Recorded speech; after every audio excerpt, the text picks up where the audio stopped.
Selamat malam para netizen dimanapun kita berada, salam inspirasi bagi kita semua ya. Dalam beberapa survei carta politika, PSI, Demokrat, P3 tak lolos parlemen ya, ditambah lagi dengan PAN.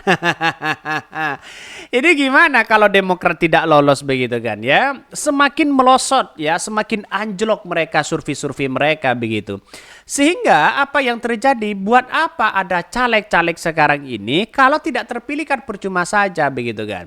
Wajar kalau di bawah ini partai-partai Demokrat begitu kan ngotot sekali bagaimana ya bisa lolos di parlemen begitu kan. Kalau tidak lolos di parlemen, wah ini semakin kacau, apalagi Prabowo Gibran kalah misalnya. Wah, itu benar-benar ada sesuatu indikasi yang salah begitu ya. Bahkan ya satu sisi mengatakan survei carta politika ya P3 PSI Demokrat tak lolos parlemen. Tapi paling tinggi dalam carta politika itu adalah PDIP di situ katanya ya. Yang gembar-gembor percaya survei, nikmatin aja hasil jerih payahnya begitu. Gimana si Ajeng? Si Panca katanya begitu kan ya, katanya tidak percaya survei. Tapi kalau surveinya Prabowo kok percaya. Ini gimana begitu kan ya. Penentu banyak tidak sesuai partai tergantung beberapa kuat modal caleg yang mereka ya usung. Karena masyarakat sekarang pilih caleg yang ada uangnya, bukan pilih partainya. Pak SBY dan Pak AHY dari hasil survei carta Demokrat dukung Prabowo itu ternyata blunder. Ini gimana coba bayangkan begitu kan, blunder terus begitu kan ya. Efek jas ekor begitu tidak begitu ngefek kepada Partai Demokrat begitu kan. Karena apa?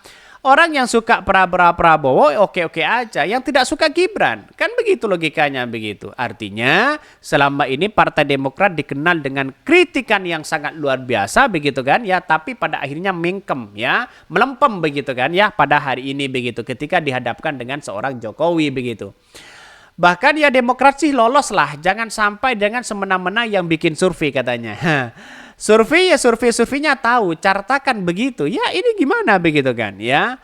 Ya kalau survei yang lain percaya, kalau survei yang ini tidak percaya, kan begitu logikanya begitu. Jadi ada kerancuan besar begitu cara berpikir mereka. Kalau Partai Demokrat tidak lolos, wah ini sangat disayangkan begitu kan. Sangat-sangat disayangkan. Maka berusaha pribadi strategi politiknya, strategi marketing kampanyenya di situ seharusnya di bawah, jangan dibatasi begitu kan. Ya harus memenangkan Prabowo, jangan seperti itu. Karena apa? Bisa saja yang di bawah itu, yang caleg-caleg yang kita hadapi adalah pendukung Anies Baswedan. Kan begitu logikanya begitu kan.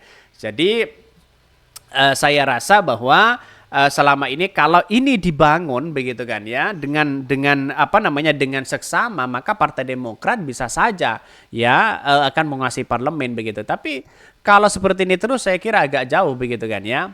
Bahkan masyarakat akan menghukum partai yang tidak konsisten dan hanya ikut-ikutan untuk tidak memilihnya ya. Apakah PSI dan Demokrat setuju dengan hasil survei ini? Kan mereka setuju tuh hasil survei capres.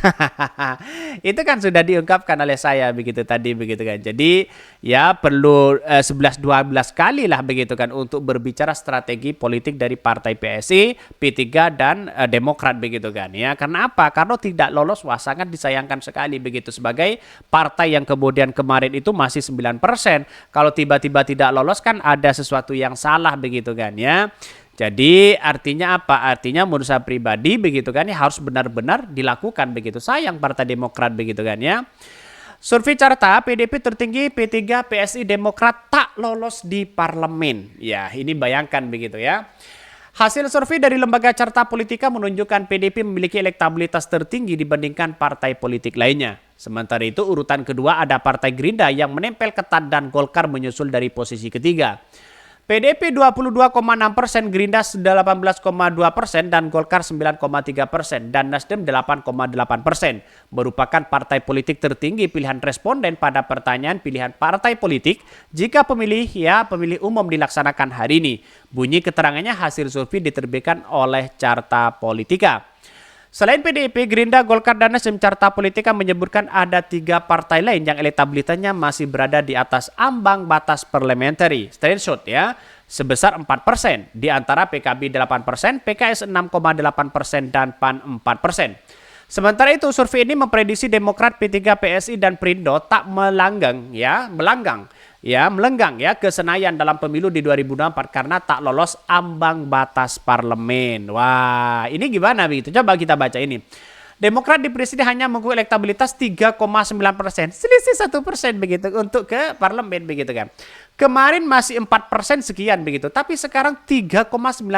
Akibatnya apa?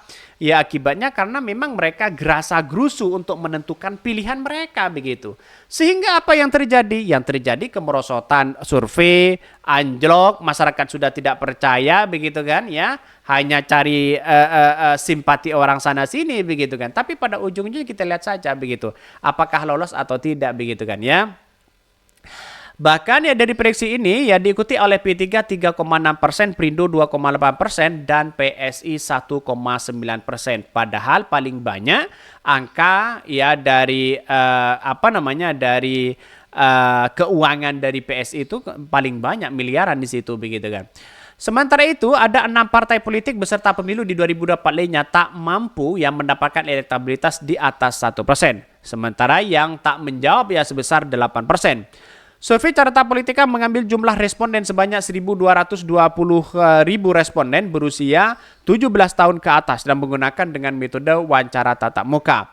Ya, penghitungan dilakukan melalui metode sampling Molstech ya, random sampling ya dengan margin of error 2,82%. Periode survei ini ya digelar pada 4 sampai 11 Februari ya 2024 ya. Sementara itu hasil survei Poltreking Indonesia ya sepanjang 1 sampai 7 Januari ya menunjukkan PDP Perjuangan ya berasa di peringkat pertama. Dan kita lihat saja dari simulasi ini dari P3, PSI dan Perindo tak melenggang ke Senayan ya. Partai Demokrat di situ masih ini dari beberapa elektabilitas ini P3 diprediksi 2,9%, malah lebih turun begitu kan ya, lebih turun di situ begitu kan. Jadi kalau kita melihat dengan rujukan-rujukan survei-survei selama ini, wah ini menjadi ancaman kepada Partai Demokrat yang jelas-jelas di depan mata ya sudah tidak lolos begitu kan. Ini lembaga-lembaga survei loh yang menentukan ini begitu kan. Jadi kalau kita berbicara lembaga survei, karena politik kita itu kan tidak bisa ditebak secara matematika. Ya bisa saja surveinya keliru, bisa saja tidak begitu kan. Tapi yang terpenting adalah bagaimana mereka begitu kan ya melihat dengan sebuah realitas ini begitu ya, masyarakat, kepercayaan masyarakat begitu kan di situ apakah sudah menurun atau tidak. Yang terpenting adalah ya demokrasi itu harus dijaga betul untuk kepercayaan rakyat ya. Mungkin itu yang kami sampaikan. Tonton terus channel Hodari Podcast Rakyat ini karena ada berita-berita menarik dan viral setiap harinya. Salam para netizen, salam inspirasi bagi kita semua. Jangan lupa di subscribe di YouTube Hodari Podcast Rakyat ini.